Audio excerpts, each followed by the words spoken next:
అందరికీ నమస్కారం అండి. నా పేరు విజయరాఘవ్ గారు. థాంక్స్ ఎ లాట్ మన రెస్పెక్ట్ సినిమా అనే ఛానల్‌ని ఎంతగా ఆదరిస్తున్న ప్రతి ఒక్కరికి చాలా చాలా thanks. Again came back with one more casting requirement అండి. ఇదొచ్చేసి మల్టీ లాంగ్వేజ్ ఫీచర్ ఫిల్మ్ అంట. హిందీ, తమిళ్, మలయాళం, తెలుగు, కన్నడ ఈ భాషల్లో నిర్మిస్తున్నారు. We are looking for male and female artist all categories అంటున్నారు. చిల్డ్రన్ 5 సంవత్సరాల నుండి 15 సంవత్సరాల లోపు వాళ్ళు కావాలంట. యంగ్ ఆర్టిస్టులు 16 నుండి 30 సంవత్సరాల లోపు వాళ్ళు, అడల్ట్స్ 31 నుండి 50 సంవత్సరాల లోపు వాళ్ళు, సీనియర్స్ 50+ వాళ్ళు కావాలంట. సో క్యారెక్టర్ ఆర్టిస్టులు, ఫ్రెషర్స్, ఎక్స్పీరియన్స్డ్ యాక్టర్స్ వెల్కమ్ అని అంటున్నారు. ప్రాజెక్ట్ డీటెయిల్స్ వచ్చేసి ఇది ఒక ఫీచర్ ఫిల్మ్ అంటండి. లాంగ్వేజెస్ చెప్పాను కదా, హిందీ, తమిళ, మలయాళం, తెలుగు, కన్నడ భాషల్లో నిర్మిస్తున్నారంట. స్టోరీ ఓరియంటెడ్ కమర్షియల్ సినిమా అని అంటున్నారు. ఆడిషన్స్, లొకేషన్స్ ఎక్కడ, డేట్ అనేది మీకు వాట్సాప్ ద్వారా తెలియజేయడం జరుగుతుంది అని అంటున్నారు. Send your recent photos plus age plus location and acting experience అనేది పంపించండి వీళ్ళకి అని అంటున్నారు. సో వీళ్ళని మీరు అప్రోచ్ అవ్వాలనుకున్నట్లయితే వీళ్ళ కాంటాక్ట్ డీటెయిల్స్ అనేది నేను మీకు చెప్తాను. దానికంటే ముందు మన సబ్స్క్రైబర్ అడిగిన ప్రతి ప్రశ్నకి సమాధానం చెప్పడం అనేది మన బాధ్యత. కాబట్టి మన సబ్స్క్రైబర్ ఏం అడిగారు అంటే, సార్ నాకు తెలిసిన ఒక వ్యక్తి సినిమా ఇండస్ట్రీలో ఉన్నారు సార్, కానీ ఆయన చాలా సందర్భాల్లో ఆయనకి నేను ఒక అవకాశం ఇవ్వండి అని అడిగాను. మీరు ఆర్టిస్ట్గా కొంచెం బెటర్గా ఉన్నారు కదా, నాకు ఒక అవకాశం కల్పించండి అని ఆయన చాలా సందర్భాల్లో అడిగాను. కానీ ఆయన నాకు కూడా అవకాశం ఇవ్వట్లేదండి, ఎందుకు ఇలా జరుగుతుంది అనే టైప్లో అడగడం జరిగింది. సో ఇక్కడ నేను చెప్పేది ఏంటంటేనండి, ఇప్పుడు సింపుల్ థింగ్, ఎవరో ఎందుకు నేనే ఉన్నాను. నేను ఇప్పుడు మన సబ్స్క్రైబర్లు కావచ్చు, లేదంటే మా నరేష్కి కావచ్చు, లేదంటే మా హరీష్కి కావచ్చు, లేదంటే మా రాజేంద్రకి కావచ్చు, శ్రీనికి కావచ్చు, వేరే రాజేంద్ర, శ్రీను అయితే ఆల్మోస్ట్ నాతో 23 ఇయర్స్ నుండి ట్రావెల్ అవుతున్న వ్యక్తులు. ఇప్పుడు వీళ్ళకి నేను అవకాశం ఇవ్వాలి అంటే, ఫర్ ఎగ్జాంపుల్ నేను చేస్తున్న ఏదైనా ప్రాజెక్ట్లో అవకాశం ఇవ్వాలి అంటే, ఆ పర్టికులర్ ఏజ్ గ్రూప్లో ఆ పర్టికులర్ క్యారెక్టర్కి సెట్ అవ్వాలి ఒకటి. 2, ఆ పర్టికులర్ ఏజ్ గ్రూప్కి ఆ పర్టికులర్ క్యారెక్టర్కి సెట్ అవుతాడు, లుక్ వైజ్ అన్నిటి వైజ్ కరెక్ట్గా ఉన్నాడు. కాకపోతే వన్ ఫైన్ టైం వచ్చేసి ప్రొడ్యూసర్ గారు వచ్చేసి, సార్ ఇతన్ని మన సినిమాలో ఆ పర్టికులర్ మీ ఫ్రెండ్ క్యారెక్టర్ కనుక్కున్నారు కదా, అతన్ని తీసేసి ఇతన్ని పెట్టండి సార్ అన్నారు. లేదు సార్, నేను ఆల్రెడీ పర్టికులర్ రాజేంద్రకి నేను చెప్పాను కదా, నేను అలా తీసేయలేను కదా సార్ అంటే, అవునా సార్, సరే ఇబ్బంది లేదు, రేపటి నుండి మీరు రాకండి అని నా జాబ్ కూడా తీసేయడానికి ఒక పాసిబిలిటీ ఉంటుంది. ఎందుకంటే ఇక్కడ డబ్బు పెట్టేది వాళ్ళు కాబట్టి దాని మీద సర్వ హక్కు సర్వాధికారాలు వాళ్ళకే ఉంటాయి. సో ఆ ప్రాజెక్ట్ ఆగిపోవడానికి కూడా చాలా వరకు పాసిబిలిటీస్ ఉంటాయి.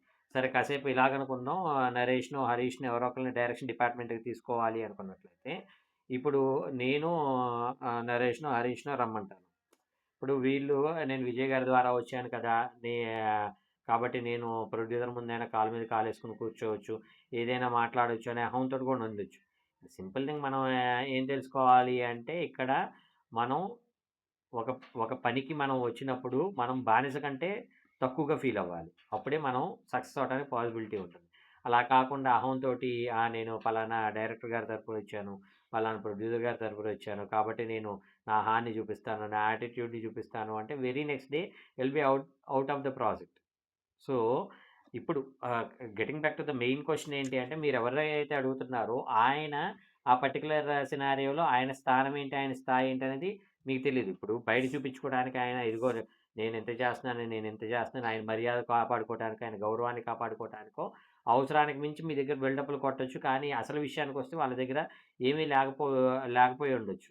సో నేను మీ అందరికీ చెప్పేది ఒకటే, సింపుల్ థింగ్ ఏంటి అంటే, మనకి బెటర్ పొజిషన్‌లో ఎవరైతే ఉన్నారో వాళ్ళు రియాలిటీలోకి వెళ్తే అలాగ ఉండకపోవచ్చు. ఇప్పుడు అక్కడికి వెళ్ళిన తర్వాత ఆయన్ని ఆ డైరెక్టర్ కావచ్చు, ఆ ప్రొడ్యూసర్ కావచ్చు తిడతా ఉండొచ్చు. ఇప్పుడు అక్కడికి తీసుకెళ్ళి నాకు జరిగే అవమానాలను వీళ్ళకి చూపించి, ఓహో, నేను వీపీనా అనేవి ఒక విషయాన్ని, నన్ను ఇప్పటిదాకా గౌరవిస్తున్న వీడు రేపటి నుండి నేను వీపీ అనే విషయం తెలిస్తే గౌరవించడేమో అనే భయంతో మీకు సపోర్ట్ చేయకపోవచ్చు. సో చాలా చాలా కారణాలు ఉంటాయండి. సో మనం ఏదైనా కానీ దూరపు కొండలు నునుపన్నట్లు, కళ్ళకి కనిపించేదంతా రోడ్ అన్నట్లు మనకు అనిపిస్తూ ఉండదు. కానీ ఒకసారి మనం ఆ నేలలోకి దిగితే అది బురద, లేదంటే ఆ లేయర్‌గా అందంగా కనిపిస్తున్నంత మాత్రాన అది బురద కాకుండా ఉండదు. సో ఒకసారి అక్కడ దిగిన తర్వాత మనకు తెలిసిద్ది కాబట్టి, మనం వాళ్ళ షూస్‌లోకి మనం కాళ్ళు పెట్టి మనం చూడలేదు కాబట్టి మనకేదైనా అద్భుతంగా కనిపిస్తది. సో చాలా కారణాలు ఉంటాయండి నేను చెప్పేదది.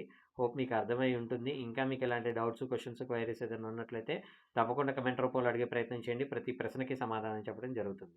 So getting back to the casting requirement, వీళ్ళ కాంటాక్ట్ నెంబర్ చెప్తాను. దానికంటే ముందు డిస్క్లైమర్ అది మీ అందరికీ తెలిసిందే కదా, నేను పెట్టే ఏ పర్టికులర్ కాస్టింగ్ రిక్వైర్మెంట్‌కి నాకు ఎటువంటి వ్యక్తిగతమైన లావాదేవీలు వీళ్ళెవరో కూడా నాకు తెలీదు.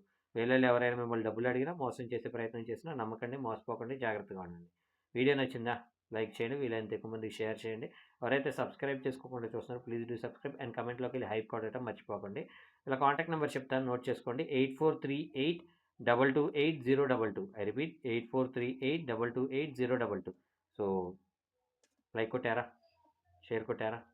సబ్స్క్రైబ్ చేశారా? కమెంట్లోకి వెళ్ళి హైప్ చేశారా? ఇవన్నీ చేస్తే నాకు ఇంకా వీడియోస్ చేయాలని ఒక మోటివేషన్ వస్తుంది. Thank you and all the best.